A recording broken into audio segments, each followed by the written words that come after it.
Olá, eu sou Moisés Correia e este é o programa Outro Olhar.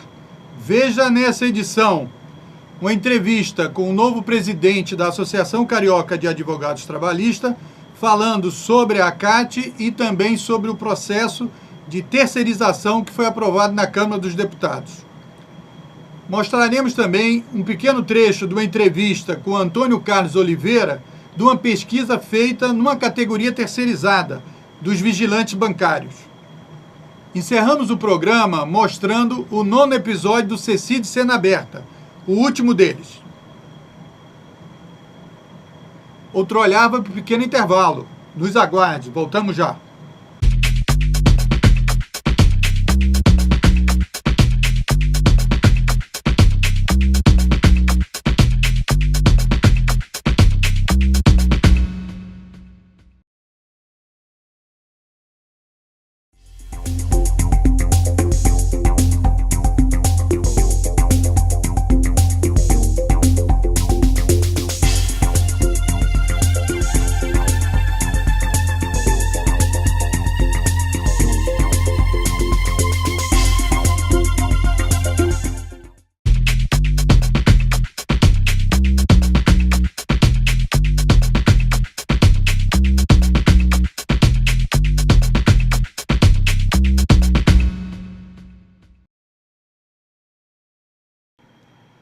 O programa Outro Olhar debate hoje a questão da terceirização.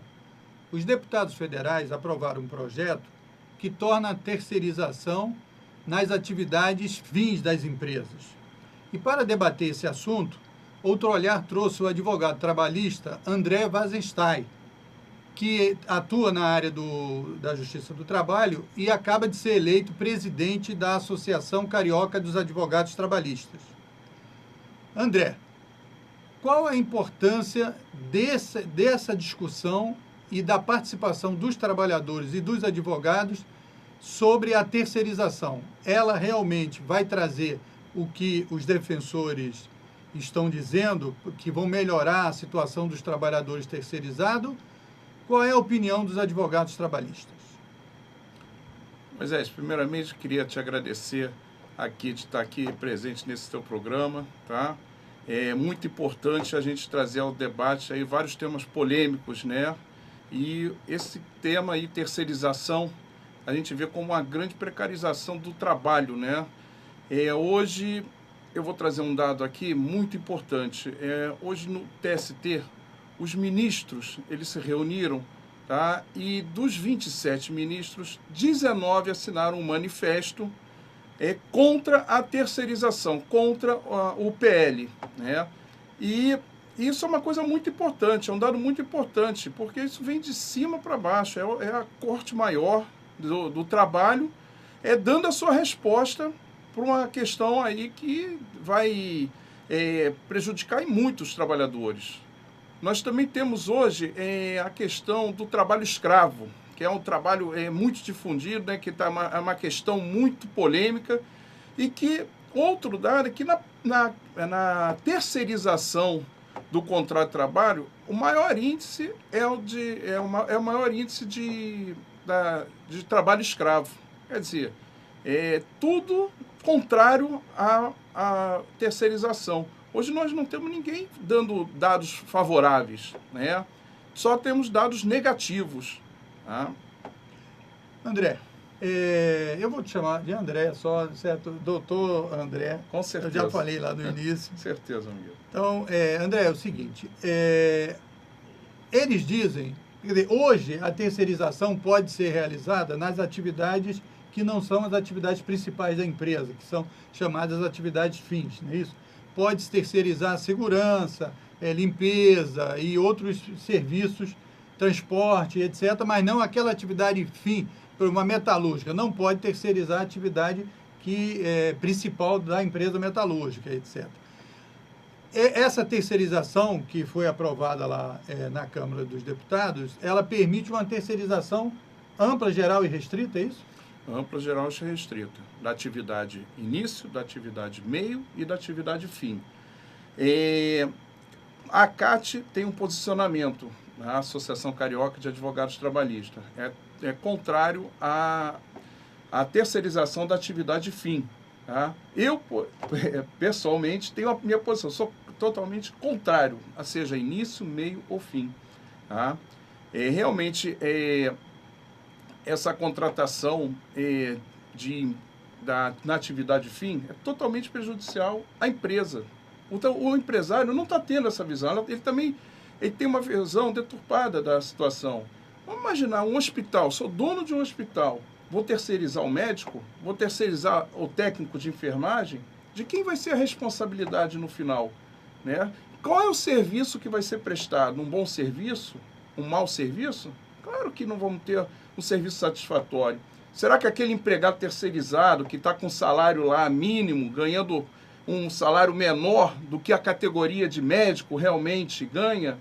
Né? Porque o sindicato ele vai preservar pela sua categoria, vai lutar para que o médico tenha condições melhores de trabalho. Agora, o médico terceirizado já é uma outra categoria. Então, a gente não vai ter uma condição de trabalho igual. Então, isso daí é muito prejudicial e é prejudicial para a empresa também. O empresário não está tendo essa visão, mas ele vai ter um prejuízo no final. Agora, inclusive, tem uma questão aí até de ética, né, de defesa da dignidade humana. Então, quer dizer, alguém pode oferecer o trabalho de outro. Né? Quer dizer, essa tese da terceirização, que você estava dizendo, a própria terceirização em si já é um problema. E ela sendo feita de forma selvagem em qualquer segmento dentro da empresa, isso... Então, as próprias empresas de mão de obra, né, que a gente sabe, põe um birô, põe um telefone, põe uma secretária, e depois desaparece, como é que você vai atrás, etc. Exato, é a precarização do contrato de trabalho. Por isso é que usamos esse termo com relação à terceirização. O sindicato fica de mãos atadas, porque não tem categoria, não pode lutar pelos direitos. Como é que a gente vai imaginar hoje um motorista de ônibus terceirizado, um cobrador de ônibus terceirizado, um bancário terceirizado? Quer dizer, eu estou aqui trabalhando como bancário e já temos isso hoje, né? Ali aquele pessoal que trabalha na frente da agência, que é terceirizado, já trabalha, e faz a mesma coisa que muitos gerentes fazem no banco, né? Então, é o fim do poço. Mas eles, os defensores, inclusive vários advogados, né, que defendem a posição das federações de empresários, etc., eles dizem que essa lei aprovada ela vai proteger o trabalhador terceirizado, que era um trabalhador de segunda categoria. Ele que estava presente, digamos, numa montadora, ele não podia usar o refeitório que todos os trabalhadores usavam, ele não podia usar banheiro, não podia usar isso, aquilo, outro, e que essa lei estaria protegendo os trabalhadores e colocando eles numa igualdade. Isso é verdade? Moisés, eu vou te falar uma verdade. Eles vão continuar sem usar o banheiro, eles vão continuar sem usar o refeitório. Tá? Só que não vão ser meia dúzia sem usar o refeitório. Vai ser 90% dos empregados sem usar o refeitório. Aí o patrão vai economizar. Então houve uma uniformidade, mas para baixo. Para baixo. Vai haver uma redução de salário, porque o terceirizado já não tem a proteção que aquele efetivo tem da categoria. Então é sempre para baixo. É nisso que o empresariado vai ganhar. Vai ganhar na redução de custo. Vocês acham que realmente há uma redução do salário? Porque, digamos, o cara está empregado hoje. Vamos dizer que eu não sei qual é o percentual de terceirização no Brasil. Vamos lá, 30% são terceirizados. Se pode terceirizar em todos, então isso vai passar para 70%. E esses 40% que não podiam ser terceirizados e passam a ser terceirizados, eles vão ter que ser demitidos, né? Tem que ser baixada a carteira, etc. E eles vão ser contratados por essas firmas de terceirização. Então, para eles venderem isso para a empresa não aumentar o custo, eles vão ter que receber menos do que recebiam antes. Você acertou nos percentuais. Hoje o percentual é de 25% a 30%. O percentual, daqui a 5 anos, chegaria a 70% a 75%. Tá? Então, realmente, vai haver uma redução do salário e vai acontecer de terem aquelas pessoas, como hoje na Petrobras, temos pessoas trabalhando na mesma função, só que aqueles que ganham pela Petrobras são concursados, ganham lá 5, 6 mil reais. Enquanto que o trabalhador terceirizado, que faz a mesma função está ganhando R$ 1.200. Né? E essa questão dos acidentes de trabalho, também parece que os acidentes de trabalho estão mais focados nesse segmento. O maior índice também é no terceirizado, no trabalho terceirizado. O maior índice hoje de acidente de trabalho é o do terceirizado. Tá? Imagina esse pessoal que trabalha em postes, porque esse pessoal que trabalha em poste, que trabalha em fiação elétrica, a maioria deles, que é o pessoal da Oi, da NET, a maioria deles sofreram acidentes de trabalho. E todos eles são terceirizados. A empresa não fornece os EPIs, as empresas não querem saber as condições de trabalho, diferente da empresa em si. A própria Oi mantém os seus funcionários com todo o aparato, todos os equipamentos necessários que a legislação determina. Agora, o objetivo de fazer essa discussão no Congresso, lá original, é porque a Justiça do Trabalho colocou uma limitação nessa terceirização na prática, na medida que ela não desvinculou a responsabilidade do trabalhador com relação ao salário e às condições do trabalhador da empresa principal, né? Ela tem que arcar com a consequência que aquela empresa terceirizada, caso não pague aos trabalhadores. Inclusive, parece que há uma jurisprudência já bem estabelecida, que você citou até no início. Então, essa legislação nova não vai resolver o que eles estavam querendo resolver, porque os desembargadores ou os membros do Tribunal Superior do Trabalho não aceitaram. Esse projeto de lei é antigo, né? E esse projeto de lei, no início, ele versava sobre a regulamentar a terceirização, mas em sua atividade meio e início, não na atividade fim da empresa. Só que com o passar dos tempos, o lobby que é feito na Câmara, incluíram os empresários, que hoje é um número até superior, né, de deputados, né, de senadores, eles incluíram a atividade fim no projeto, né, que eles tentam regulamentar uma decisão que existe no TST, a súmula que está consagrada na súmula 331 do TST. Né? E essa súmula, para a gente entender, o que diz essa súmula? Essa súmula, ela permite a terceirização nas questões início e meio, nas categorias, na função meio, início e meio, mas tem a responsabilidade subsidiária. Tá? O tomador de serviço, ele é responsável subsidiariamente. Então, a empresa que contrata uma empresa terceirizada, essa empresa principal, ela é responsável também pelo trabalhador. Exato. Como se ela tivesse aqueles como empregado. Exato. A empresa, sendo inidônea, não cumprindo com o contrato de trabalho, é obrigada a arcar pelo seu terceirizado, pela empresa terceirizada. Tá? Então, o tomador de serviço tem a responsabilidade. Inclusive, nas questões de vigilante e da área de serviço, né, pode ser até como empregador principal. Pode ser demandado como empregador principal. Porque, então, o objetivo do deputado que propôs isso, ou do lobby que propôs isso, era no sentido de dar uma volta nessa decisão do Tribunal Superior do Trabalho. Exato. De resolver essa parada. No início era de regulamentar isso, mas é porque a súmula é pequena e abrange vários casos, né? Então era de regulamentar e fazer uma maior proteção, mas hoje está desvirtuado isso. Agora tem uma situação interessante que usam na defesa, né, do terceirizado. Eles argumentam que na Alemanha e na França a maioria dos empregados são terceirizados. Então a gente procurou, veio aquela situação muito superficial, a gente procurou se aprofundar nisso.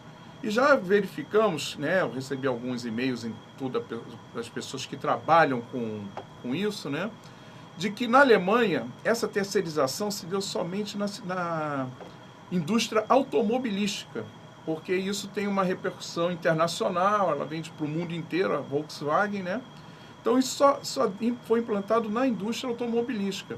E que em qualquer outra categoria na atividade início e na atividade meio. E quando tentaram implantar na atividade fim, também não deu certo, tanto na Alemanha como na França. Então, esse argumento também foi por terra, porque eles estavam usando o argumento achando que ninguém ia saber da informação real e vocês já detectaram. Agora, era importante falar desse manifesto. Esse manifesto dos ministros do Tribunal Superior do Trabalho, 19 em 27. Em 27, vão continuar com a súmula e não vão aceitar isso. Exato, vão continuar julgando como julgam atualmente, tá? Com a responsabilidade da tomadora de serviço, inclusive sendo ela o ente público, porque também está na lei de terceirização a exclusão do ente público. Tá? Então, o município, o Estado, o governo federal, que são as maiores entre aspas, empresas que terceirizam, né, estariam fora disso, não seriam responsabilizados. Que deve ser os principais... São os principais. Não, deve ser os principais processos, inclusive. Né? Boa parte da justiça no Brasil são os governos federal, estadual e municipal. É isso mesmo. É isso mesmo. Agora, como é que vocês... Você é de uma associação, né, da Associação Carioca dos Advogados Trabalhistas, atua na área sindical também como advogado. Qual a avaliação que vocês fazem no Senado, na tramitação do Senado? A tendência é demorar e isso ser meio esquecido, entre aspas, discutir imediatamente? Vocês analisaram já a questão de chance de derrota? Então? Eu entendo que com o apelo popular que está havendo, o apelo das entidades, né, todas elas ligadas ao trabalho, né, à Justiça do Trabalho, que hoje nós temos a CAT, nós temos o Sindicato dos Advogados do Brasil inteiro, e todos os estados, né, lutando contra a terceirização. Nós temos a OAB Seccional Rio de Janeiro junto com a OAB Federal. Né? Nós temos a ANAMATRA, a Matra Rio, né, com a ANAMATRA contrário. Nós temos hoje o Ministério Público na sua associação também lutando contra a terceirização. Eu acredito que isso torne um convencimento melhor, né, do Senado em não aprovar o PL. Inclusive aqui no programa Outro Olhar, você vai ver aí nos intervalos vários artistas falando contra essa terceirização, exatamente alguns anúncios que foram feitos pela ANAMATRA, pela Associação dos Magistrados Nacional, etc. Agora, qual seria, na sua opinião, aí, o comportamento que deveria ter quem nos assiste, os trabalhadores, os dirigentes sindicais, os advogados e tal, com relação a isso? O que é possível fazer? Escrever para o senador? O que vocês estão estimulando as pessoas a fazerem? Porque quem está nos assistindo tem dirigente, mas tem também quem pode acabar sendo demitido para ser substituído por um terceirizado. Exato. Então, use aí a nossa lente aí da TV comunitária. O principal é a mobilização. O mais importante é a mobilização. As associações, tanto de juízes, de procuradores, de advogados, estão realizando diversas palestras, tá, para poder esclarecer melhor essa situação, para não haver dúvida. A gente ouve muito na televisão, é muito bom, que vem o presidente de Federação de Indústrias, é muito bom, que vai ajudar o trabalhador, né? Mas não, o trabalhador tem que se informar. Tem que começar a participar junto aos seus sindicatos, comparecer nos sindicatos, se informar sobre o que é a terceirização e quais são os benefícios e malefícios, para poder formar opinião. Principalmente procurar o sindicato de classe para poder se informar. Muito bem. Nós vamos entrar em outro assunto aqui com o doutor André, mas eu queria também reforçar essa defesa que o doutor está fazendo no sentido da mobilização. Veja bem, se o trabalhador ganha R$1.000 e ele é demitido para ser substituído por um outro, e vai no meio uma empresa que tem que ganhar alguma coisa, é claro que o salário para essa vaga vai ser menor do que R$1.000, porque senão não teria muito sentido para a empresa, certo, demitir um trabalhador que é diretamente seu na atividade fim e contratar um terceirizado que receba mais do que esse trabalhador que ele já tem. Obviamente que essa tese é uma falácia, é uma mentira que eles estão defendendo aí. Doutor André, agora nos fale aí, o senhor foi escolhido então para ser o novo presidente da Associação Carioca dos Advogados Trabalhistas. Como é que o senhor está se sentindo e que missão é essa que o senhor passa a exercer aí a partir do dia 20, quando o senhor toma posse? Pois é uma missão gratificante. Sou advogado trabalhista, formei em 88 pela UERJ, desde o início militei na Justiça do Trabalho. A minha militância principal, tá, e exclusiva hoje é na Justiça do Trabalho, entendeu? Nós conhecemos todas as benesses, mazelas, né, que hoje essa justiça tem. Nós enfrentamos problemas com o PJE, que é o processo eletrônico, enfrentamos problemas com descentralização, querendo tirar varas do Rio de Janeiro e transferir para a Barra da Tijuca, que não é a Casa do Trabalhador, né? A Casa do Trabalhador é ali perto da estação de trem, Campo Grande, né? Santa Cruz. Ali sim, né? Que a gente tem que botar uma vara de trabalho se tiver que descentralizar. Não na Barra da Tijuca, Recreio dos Bandeirantes, né? Para dar uma mordomia para juiz. Para chegar lá vai ser difícil, né? Então, a gente conhece bem, né? Eu já participo da associação há mais de 15 anos e vi que era o momento de assumir a presidência, a pedido de vários amigos, de vários colegas que estão hoje, né, na presidência de sindicato de advogados, estão na OAB, né? Foi um grande... a gente fez um grande cesto aí para poder... Foi uma composição unitária, então é chapa única. Justamente para lutar contra esse problema de terceirização, todos lutarmos juntos, né? Foi uma chapa única. E a gente quer fazer uma gestão voltada para encontros, né? Para debates, né? Para palestras, sempre envolvendo a atualidade, né? Temas da atualidade. O novo Código de Processo Civil, que está chegando aí, que vai ter impacto na Justiça do Trabalho, né? Esse problema da terceirização, o problema da doméstica.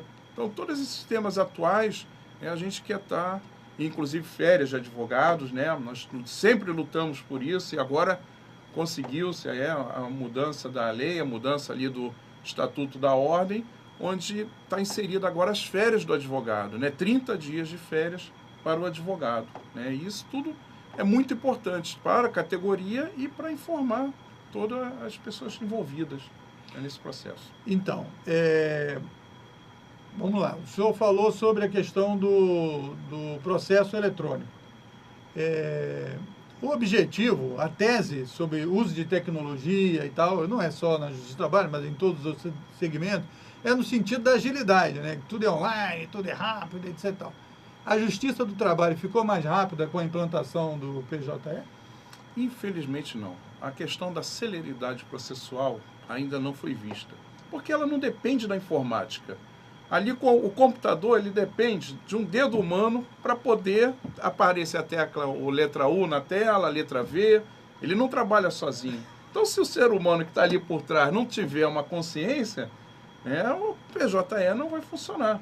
Então, não adianta eu hoje dar uma entrada num processo, que deveria estar daqui a 30 dias em pauta, ele demorar 1 ano e 2 meses para entrar em pauta. Então, um trabalhador lá que entra pedindo suas verbas rescisórias porque a empresa não pagou, ele vai esperar mais 1 ano e 2 meses para ter a primeira audiência, para chegar lá, ou haver um acordo, ou não haver um acordo e protelar. Então, é que depende muito ainda da questão humana, né? Da consciência humana. A sentença é a mesma situação. Se a gente não tem uma sentença em 15 dias, em 20 dias, demora 6 meses, 7 meses para o juiz dar uma sentença, nós temos um prejuízo. E continua a mesma situação de quando era o papel. Então, houve um lobby aí do segmento tecnológico para tudo ser... Agora até, você, para fazer matrícula, né, na rede pública, seja estadual, federal e municipal, tudo é pela internet, né? Exato. Agora... o ensino lá não vai ser, o cara não vai ficar olhando um computador na sala de aula para aprender, ele tem que ter um professor, tem que ter uma remuneração, tem que ter... Então, o que o senhor está dizendo é que até a maneira de levar os dados ao juiz até parece que ficou mais rápido, né? Por mais que tenha outros problemas. Mas chega lá, fica parado. A audiência não andou rápido. Exato. Eu posso hoje ver o processo em qualquer lugar do país, que não é bom. Imagina, a gente na praia tendo que abrir lá o notebook e olhar o processo, trabalhar na hora do lazer. Não é bom também, né? Mas é a tecnologia. Entendeu? Hoje eu posso acessar o processo, eu estou em casa, resolvo acessar, eu vou acessar. Você pode mandar um processo para outra vara lá longe, etc. Posso mandar, distribuir para diversos, para o Brasil inteiro. O Rio de Janeiro tem a peculiaridade. Quando implantaram o PJE, implantou em uma cidade do interior e logo depois implantou nas 82 varas da capital, para depois no restante do interior. Nós fomos uma verdadeira cobaia. Enquanto nos outros estados, implantou-se primeiro no interior. Nas varas menores. Exato. Né? Para poder identificar os problemas né? para depois implantar na capital. Hoje, Minas Gerais, Belo Horizonte. Tem um mês que foi implantado o PJE. Já haviam sido implantados no interior, nas varas do trabalho do interior. Já detectaram o problema. Quando chegou na capital, já sabiam os problemas, né, que aconteceriam. Então, mas o PJE é um fato consumado, né? Isso aí não... Um fato consumado. E não há nenhum, quer dizer, um aperfeiçoamento, uma comissão para estudar aperfeiçoamento. Os advogados são ouvidos nesse... De jeito nenhum. Ou nada? Nada. É um negócio meio de cima para baixo e uma caixa preta. Imposto, dizendo que tem uma lei, é o CNJ, o programa é nacional, e os advogados mesmo, nem juízes, são ouvidos. Por exemplo, vocês só podem mandar um arquivo de 1,5 megabytes. Isso aí cria problema também Você estava falando comigo aí, antes aqui na nossa entrevista, e que para mandar 50 arquivos, aí você demora um tempão. Imagina, a gente tem que mandar lá os contra-cheques do funcionário, que já não tem uma condição boa, ele chega lá, a gente tem que pedir uma diferença de salário de 5 anos. Então, para embasar, temos que mandar os contra-cheques. Para a empresa, para advogado da empresa, a mesma coisa. Imagina, empresa de ônibus, aquelas guias interministeriais, que é diária, tem que mandar aquela relação de documentos. Não tem condição. É um arquivo, um tamanho muito pequeno de arquivo, 1.5, né? Eu fico imaginando, a gente manda hoje foto pelo Facebook e manda 3, 4 fotos ao mesmo tempo, vai tudo direitinho lá, porque no nosso processo lá, a gente não pode ter... Manda vídeo, né? Aí, tudo isso daí nós estamos sofrendo, mas nós estamos lutando, estamos com os segmentos todos da advocacia juntos, unidos, no Brasil inteiro. Isso não é um movimento só regional, é um movimento de Brasil inteiro, para poder tentar mudar. A gente sabe que acabar não vai, porque é o progresso, é a tecnologia chegando, né? Mas que tem que ser feito de uma forma progressiva. A Receita Federal demorou 10 anos para migrar do papel para a internet. Hoje todos nós declaramos o imposto de renda pela internet, não existe mais o papel. Mas existiu a época que era mesclado. Você podia entregar o papel, como podia entregar o disquete, como podia fazer pela internet. Isso foi aos poucos mudando, foi criando o hábito no brasileiro. Né? Mas na Justiça do Trabalho, infelizmente, não houve essa progressão. Né? Foi de uma vez só tem que ser assim. Agora, doutor André, fala um pouco sobre essa atividade que você vai desenvolver a partir da sua gestão aí, da sua posse no dia 20, com relação a que atividade, esses debates que o senhor fez um pequeno anúncio aí já na entrevista, como é que isso vai acontecer, quais são os temas, o que você espera conseguir reunir de advogados trabalhistas? O importante é a gente manter a categoria, os advogados trabalhistas informados. Né? Não só advogados trabalhistas, participam desses debates, advogados civilistas, advogados previdenciários, né? Advogados no mercado imobiliário, temos parceria com várias associações. Né? Então é sempre importante manter informada a categoria. Então a gente vai procurar fazer debates de temas atuais. Toda vez que acontecer uma situação, toda vez que um projeto de lei que interfira na Justiça do Trabalho estiver tramitando, nós vamos botar as duas posições, um a favor e um contra falando. Porque todo mundo tem direito à sua opinião. Né? Então temos também que ouvir os dois lados. Né? Então nós vamos sempre botar duas pessoas antagônicas falando, cada um debatendo o seu lado. Bom, por exemplo, você me disse que o Código de Processo Civil tem uma interferência aí na Justiça do Trabalho também. O que esse assunto do Código de Processo Civil, que para o leigo, como a minha pessoa, isso não teria nada a ver com a Justiça do Trabalho. Mas você falou que tem a ver, e isso é um dos temas que vocês vão debater. O que você pode adiantar aí já para os advogados que estão nos assistindo, para os dirigentes sindicais e para os interessados? O civilista, ele tem o Código Civil, o Código de Processo Civil. O trabalhista, nós não temos um código, nós temos uma consolidação de leis do trabalho, né? Então é um grande apanhado de leis de proteção que estão reunidos num livro.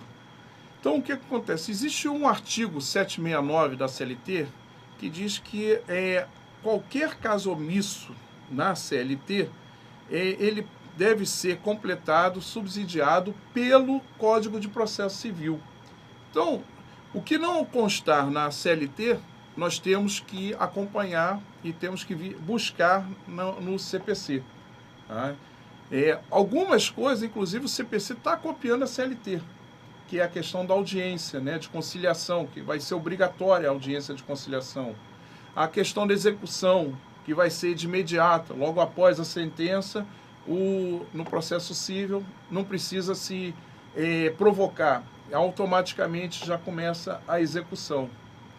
Essas são conquistas desse novo código? Consta que nós já temos na CLT. Que vocês já têm. Mas o que por exemplo, vocês são omissos no caso da CLT e que vocês vão buscar nesse novo código? Nós temos, por exemplo, o artigo 475, que é uma parte de execução. A nossa parte de execução é muito frágil, né? Então, o 475 determina multas pelo não pagamento, uma multa mais obrigatória, né, que obrigue mais a pessoa a pagar, né? Hoje o 475J, artigo 475J do CPC, aplica uma multa de 10% se não fizer o pagamento em 15 dias. A CLT não, já fala que a pessoa tem que fazer o pagamento em 48 horas sob pena de execução, sai um mandado de execução. Então, esse 10% ela já desequilibra. Quem deve, eu vou ter que pagar mais 10%, fora os juros e a correção monetária, então a multa é muito pesada. Então, é melhor pagar nos 15 dias ou tentar fazer um acordo nos 15 dias, né? Também o parcelamento da dívida, pagar 30%, o 475 também fala parcelamento, e paga aí 30% e divide o restante em 6 vezes. Depois atualiza o crédito remanescente e paga. Então são fases da execução que torna mais ágil e torna mais dificulta um pouco mais para quem deve, né? Cria uma multa maior para quem deve, né? Mexe no bolso.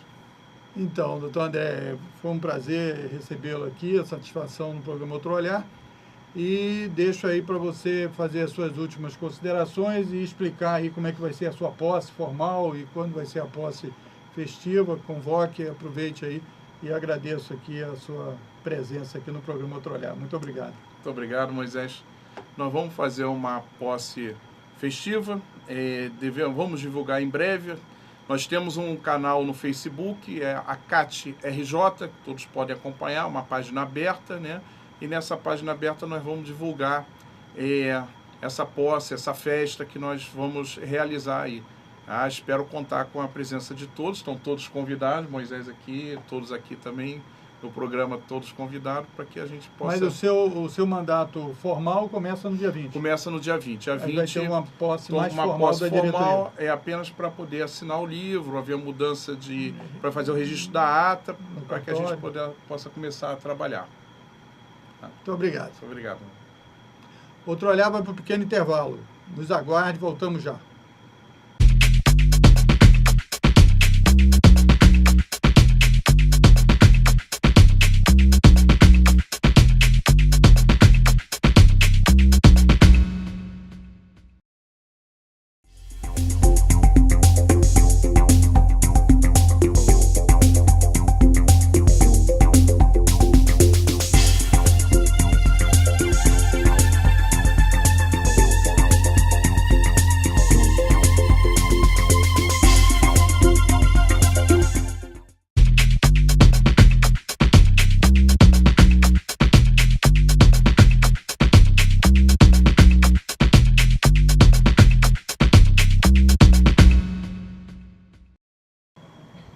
Mostraremos agora um pequeno trecho de uma entrevista que fizemos o ano passado com Antônio Carlos Oliveira, atualmente presidente do Sindicato dos Vigilantes, que se formou em mestrado e fez a sua tese em torno da situação dos vigilantes bancários, que é uma categoria terceirizada.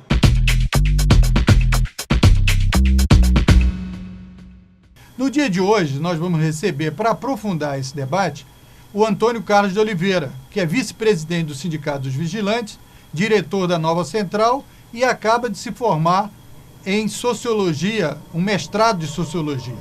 Antônio Carlos, por que você resolveu tratar esse tema e qual o foco principal desse tema na sua tese de mestrado? O objetivo principal da pesquisa realizada através desse mestrado no IUPERJ, que é uma das instituições de pesquisa do Estado do Rio de Janeiro mais antigas, foi de mostrar a realidade, o cotidiano de uma categoria de trabalhadores que é terceirizada. Mostrar que existe um mundo do trabalho formado por milhões de brasileiros, mas que infelizmente existe também um submundo do trabalho, que as instituições, a sociedade civil, os dirigentes do nosso país, os dirigentes sindicais, muitas vezes não têm a capacidade de enxergar e de ouvir. Então, qual foi o objetivo dessa pesquisa de mestrado? Mostrar a realidade de uma categoria de trabalhadores terceirizados. No caso dessa pesquisa, os vigilantes bancários. Então, Antônio Carlos, para o pessoal aí que está nos assistindo entender legal, a terceirização seria atividades, são trabalhadores contratados por uma empresa que tem uma atividade principal, por exemplo, metalurgia.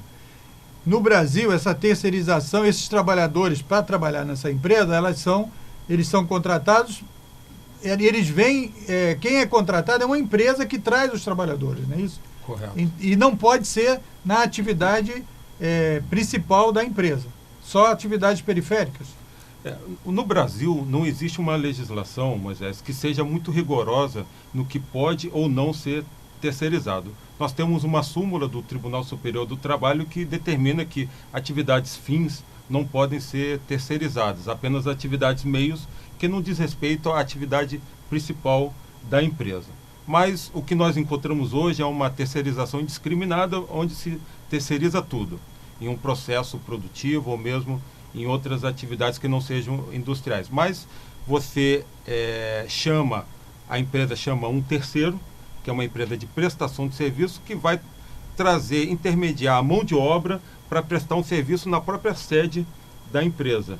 Ou você também existe terceirizações, vamos aqui citar um exemplo, nós temos a indústria automobilística que externaliza determinadas etapas da produção, trazendo peças e outros componentes produzidos em outras empresas. Então você vai chamar uma terceira empresa, que vai, através da mão de obra, lhe fornecer peças, como eu falei, ou mesmo a mão de obra direta no local de trabalho.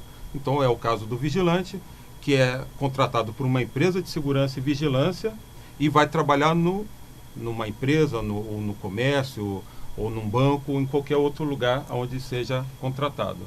Então não existe uma relação direta entre o trabalhador terceirizado e o tomador de serviços, apenas entre ele e a empresa de segurança. Como é a vida de um vigilante bancário? Correto. Nós fizemos nessa pesquisa, Moisés, um trabalho de entrevistas com os vigilantes bancários. Nós fizemos entrevistas com vigilantes de todos os bancos brasileiros, dos principais bancos brasileiros, tanto os bancos da administração pública, como Caixa Econômica e Banco do Brasil, como os bancos do setor privado, Itaú, HSBC, Bradesco e assim por diante. E mesmo nós que convivemos diariamente com os vigilantes, a gente foi descobrindo elementos de exploração que atentam até mesmo para a dignidade do ser humano. Pessoa humana, né? Você tem um vigilante bancário que não pode almoçar no mesmo local onde almoçam os trabalhadores bancários. Você ter um vigilante que não tem local para trocar de roupa, a não ser na sala de máquina, que eles chamam de sala de máquinas, que na verdade são as máquinas do ar-condicionado. Você ter um vigilante que não tem o direito à hora de almoço. Enfim, foram tantas questões levantadas na pesquisa que demonstraram que a terceirização ela acaba tendo uma consequência que não é só a consequência objetiva e material da perda de direito, de uma menor renda, de uma maior jornada de trabalho, mas também uma perda subjetiva, porque você destrói os elementos psíquicos do trabalhador, no sentido de acreditar na possibilidade de transformação, no sentido de acreditar na possibilidade de respostas coletivas a esse enfrentamento com o capital. Você tira a capacidade de resistência e de enfrentamento do trabalhador. Antônio, eu queria agradecer a sua presença aqui no Outro Olhar. Eu que agradeço. Desejo sucesso e quem quiser estudar melhor esse tema e esse trabalho do Antônio Carlos, ir na biblioteca do UPERJ. Outro Olhar vai para um pequeno intervalo. Nos aguarde que voltamos já.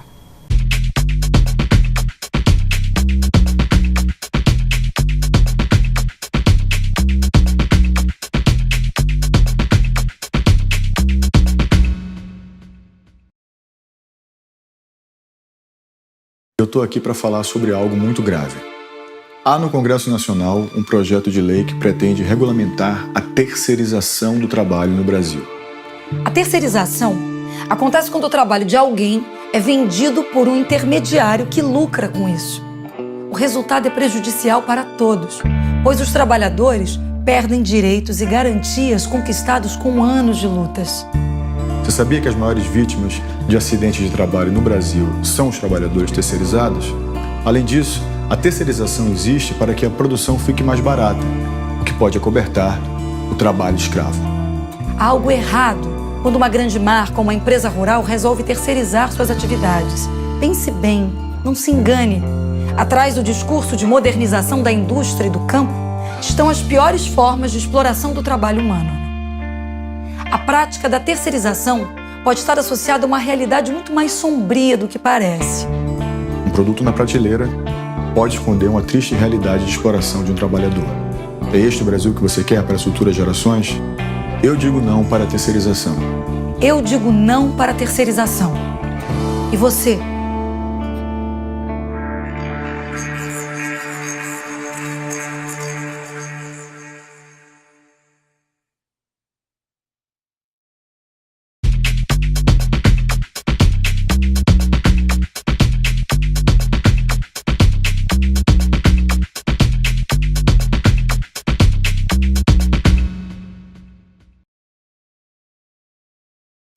Encerramos o programa mostrando o último episódio do CECID Cena Aberta, o 9º programa, que vai fazer um resumo, uma retrospectiva dos 9 episódios.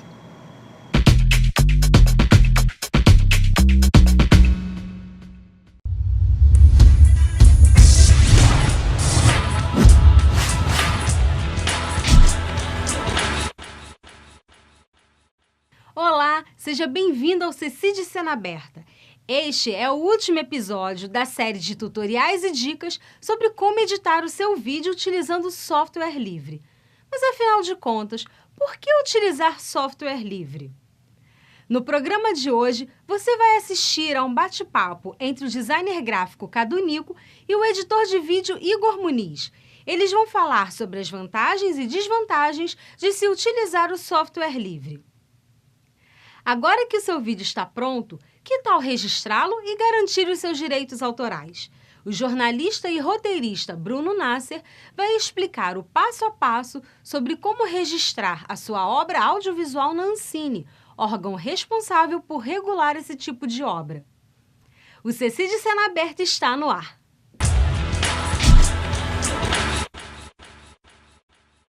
Olá pessoal, no programa de hoje não tem tutorial. Estamos chegando no final da temporada do programa e hoje reservamos esse espaço para um bate-papo que explora as vantagens e as desvantagens de usar software livre, as vantagens e desvantagens de usar software proprietário. Comigo aqui presente, o nosso videomaker oficial do programa, o Igor. Beleza, Igor? Tranquilo. Tudo bom? Mais uma. Mais um bate-papo. Aí cabe a você decidir o que usar. Como eu defendo a liberdade, eu tenho que defender inclusive isso, que caso você não se identifique com as ferramentas, pode usar as ferramentas tradicionais conhecidas aí no mercado. Palavra sua, meu amigo. Bom, o que eu posso dizer é que eu sou há pouco tempo, né, usuário de software livre, ainda estou me adaptando, né? Mas para o pessoal que está assistindo em casa, o que eu posso dizer é que não é um bicho de 7 cabeças, né? Você, como a gente estava discutindo até aqui em off, o mais difícil, né, de você entrar nesse universo é você ter vontade de se adaptar.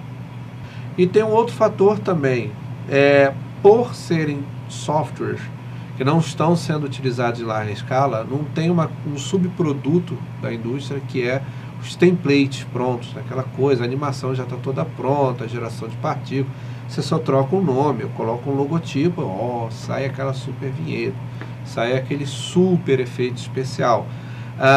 Esses softwares livres de edição, eles fazem templates? Fazem, mas tem poucas pessoas produzindo conteúdo e separando os templates. Como lidar numa situação dessa? E aí vai um caso pessoal. Eu vim do software proprietário. Então também eu consumia templates, consumia uma série de coisas. Aos poucos, quando eu fui migrando, eu fui estudando mais, me aperfeiçoando para saber, poxa, aqui tem uma explosão mega que faz assim, a letra sai de dentro da explosão. Beleza, isso está pronto. Como no mundo livre eu faço isso no braço? Aí eu passei geração de partículas, sobreposição, estudos de texturas, imagem HDR, você aplica uma imagem HDR na letra, para a letra aparecer aquele cromo de coisa. Você usa o sistema de partícula do software 3D para fazer essa explosão, e a letra vai por dentro. No final, quando eu passei a ter velocidade e qualidade final de nível de um template, eu percebi que eu cresci como profissional. Cara, eu tenho uma dúvida. Fala. Né? O porquê, normalmente, quando uma pessoa quer fazer um software, né, vamos supor, eu quero fazer um software de edição que seja um pouco mais simples do que eu uso, né, para tentar jogar isso no mercado. Por que eu não pego o layout desse software que eu já uso e deixo o do que eu estou produzindo bem parecido com ele para tornar esse software mais intuitivo? Esse é um problema que eu acho que, não sei se é um problema, que eu tive dificuldade muito, porque as ferramentas, né, são totalmente nos lugares diferentes dos softwares que eu uso. Por que o software livre não foi mais parecido, né, para tornar ele um pouco mais intuitivo? Você tem alguns fatores em cima disso aí. O mais predominante é royalty por layout de interface de programas. Se você fizer um software muito parecido um com o outro, a empresa que desenvolveu o primeiro software, a líder de mercado, vai em cima da comunidade e tenta processar ela por plágio de interface. Tem o outro que é o preciosismo, que é a negação ao software que está sendo líder de mercado. Então, ele cria uma interface totalmente diferente. E isso eu sou contra, porque, como você mesmo falou, você quer ter uma coisa minimamente igual para você começar a trabalhar e se acostumando. O Kdenlive, ele é muito parecido com o Adobe Premiere. Ele lembra algumas coisas, sim, mas ele não pode ser totalmente igual a isso.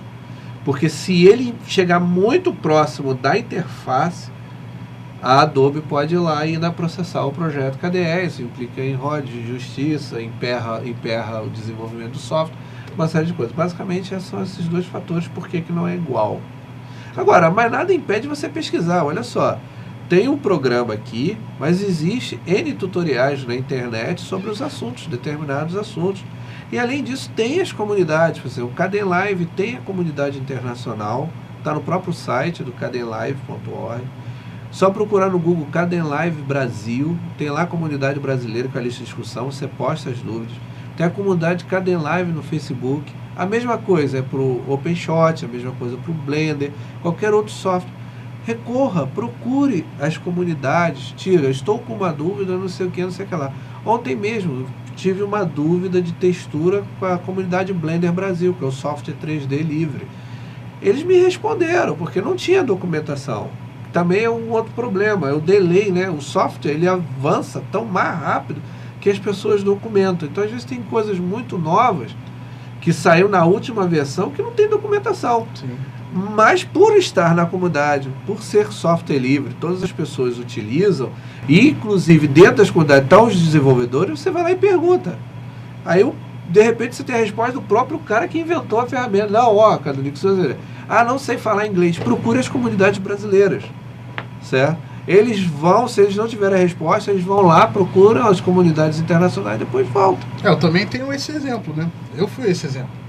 Eu tive um problema até justamente nessa temporada, que foi em relação ao programa, se eu não me engano, 2, o segundo programa, que o assunto era chroma key, né? A gente quebrou a cabeça para tentar fazer o recorte de chroma key perfeito no Kdenlive.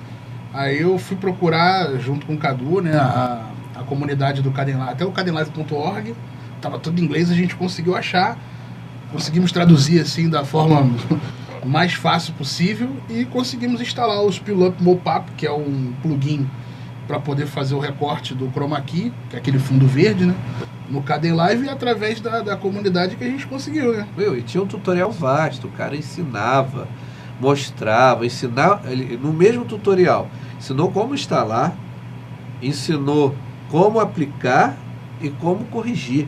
Tudo um tutorial enorme. Que aí o Igor fez o tutorial do fazendo a edição, e no comentário eu coloquei onde baixar e fiz um tutorial em texto só da instalação em português. Isso se chama colaboração. Isso se chama espírito livre, software livre. Um ajudando o outro dentro do possível e a coisa cresce. É por aí o caminho. Então, cara, não tem que ter desculpa. É mão na massa, trinca o dente e estuda. Videomaker, designer, ele é baseado em conceito. Ferramenta é a ponta do iceberg, é o martelo para pregar o prego. Mas se você não souber pregar, se não souber martelar, aquilo que a gente já falou em outros episódios, não adianta. Você pode ter o super martelo, não vai. Então estuda conceito, procura, eu quero fazer isto, em termos de filmagem. Como é que eu faço isso dentro do Kdenlive? O assunto em si, Kdenlive, sei lá, chroma key avançado no Kdenlive. Vai aparecer tutoriais, coisas assim por diante. Então, no meu caso, eu tenho que sentar com paciência mesmo e botar na cabeça que eu vou até o final, né? Exatamente. Não desistir no meio e voltar para a ferramenta, que é a nossa margem segura, né? Exatamente. Isso aí. É ousar. O sapo só come a mosca porque ele pula. Exatamente. Não tem jeito. Gente, então esse foi o bate-papo e até a próxima.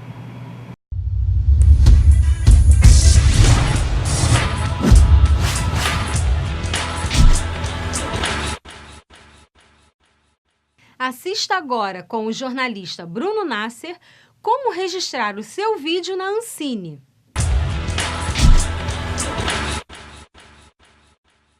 Olá, sou Bruno Nasser, jornalista e roteirista, e estou aqui para falar com vocês um pouco a respeito do registro na Ancine.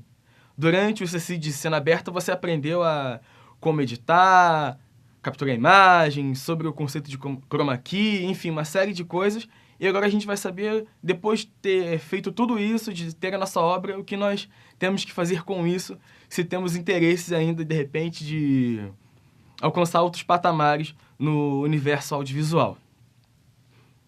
O primeiro passo é você se registrar na Ancine, seja como uma produtora, como uma empresa, como CNPJ, ou pessoa física, com seu CPF. E o primeiro passo é você entrar no site da Ancine e preencher um formulário lá, que vai estar tudo muito claro, dizendo o que você precisa preencher, seus dados. E, além disso, tem uma série de documentação que você precisa enviar para a Ancine. Nem tudo é feito online, ou seja, parte você vai fazer online e outra parte vai ser necessário você enviar a eles. Não vou ficar me atendo aqui e dizer cada documentação necessária, porque está tudo muito claro lá no site da Ancine. O objetivo aqui é só para mostrar a vocês os passos que devem ser seguidos. Então, uma vez que você enviou toda essa documentação para a Ancine, você aguarda o feedback deles, que eles vão comunicar a você via e-mail se está tudo ok ou se tem alguma documentação pendente. E se estiver tudo certo, você recebe um login que vai te dar acesso ao site da Ancine para você poder fazer o cadastro da sua obra. Então, com essa sua senha de acesso, você vai poder cadastrar a sua obra na Ancine para poder retirar o seu certificado de produto brasileiro. E da mesma forma como foi o processo para você fazer o cadastro do seu CPF ou CNPJ, você vai preencher um formulário no site da Ancine, colocando lá qual é o perfil do seu material, se ele é publicitário ou não, qual é o objetivo dele, nacional, internacional, enfim, uma série de dados lá, se é curta, média ou longa metragem. E com todos os dados preenchidos online, você envia para a Ancine e também com uma série de documentações, que também estão lá descritos no site que você precisa enviar. E junto com essas documentações, um DVD com a gravação da sua obra. Tendo enviado esse material para a Ancine, você recebe um retorno deles dizendo se está tudo ok ou se você precisa enviar alguma documentação pendente. É sempre esse processo e esse retorno a Ancine vai te dar via e-mail. Está tudo ok, ou então se você precisa retornar alguma documentação. E caso você tenha interesse em comercializar esse seu material, você precisa ter o certificado de registro de título, que é o CRT, que somente você tendo esse certificado você consegue comercializar a sua obra. E tem uma taxa a ser paga, inclusive, né? Você também você precisa seguir uns passos no site da Ancine, fazer um registro, enviar a documentação, como todos os processos anteriores. No entanto, uma dica que fica é, se você tem interesse em comercializar, você primeiro saiba se vai ter alguém interessado, se tem algum contrato fechado com alguma emissora ou algum veículo, enfim. Porque isso envolve uma taxa a ser paga. Então, se você ainda não tem ninguém em mente, não tem alguém interessado no seu material, não é um momento necessário de você tirar esse registro, né? De ter esse certificado de registro de título. Então, tendo alguém que esteja interesse, você vai e tira esse certificado, que tem uma taxa que fica lá, também tem uma tabela de preços lá, dizendo qual o valor de acordo com a sua obra, que está muito ligada a ser publicitária, ou tempo, curta, média metragem, enfim. E tendo todo esse processo fechado, se você já tendo tirado todos os seus registros necessários, você já tem tudo necessário para poder entrar no mercado e comercializar o seu produto. Então, pessoal, espero ter esclarecido pelo menos um pouco a respeito desse tema para vocês. Espero que vocês aproveitem muitas dicas aqui do CECID Cena Aberta. E qualquer outra dúvida que vocês tenham, basta acessar no site da Ancine, que está tudo lá muito claro. Ok? Tchau!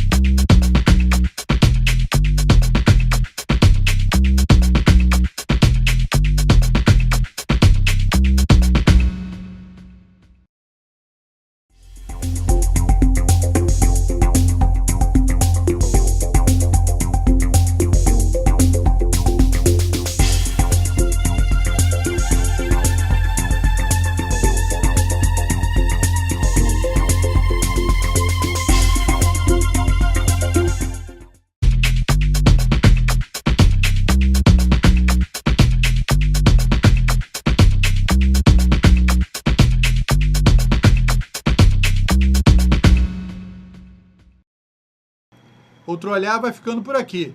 Até a próxima edição. Tchau.